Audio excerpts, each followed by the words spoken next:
Hello everyone, welcome back to my another mini blog. আজকে অন্যরকম আরেকটি রেসিপি নিয়ে তোমাদের কাছে হাজির হয়েছি, ইলিশ মাছের তেল পাতুরি।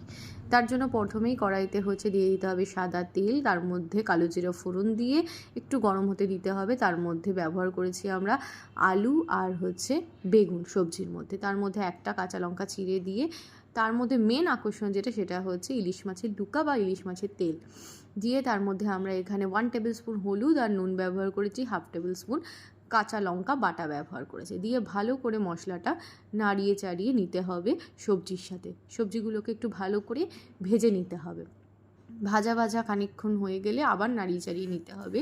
নিয়ে তার মধ্যে আমরা ব্যবহার করেছি খানিকটা পরিমাণে জল দিয়ে ভালো করে নাড়িয়ে চাড়িয়ে নিতে হবে এবং একটু ছেড়ে দিতে হবে খানিকক্ষণের জন্য সবজিগুলো সেদ্ধ এবং ফুটে ওঠার জন্য। জলটা যখন একটু টেনে আসবে আস্তে আস্তে আবারও একবার নাড়িয়ে চাড়িয়ে নিতে হবে। সম্পূর্ণরূপে যখন চালটি ছেড়ে আসবে তখনই আমাদের কিন্তু একদম গরমা গরম ইলিশ মাছের তেল পাতুরি রেডি। এক থালা ভাত দিয়ে কিন্তু খুব জমে যাবে রেসিপিটি।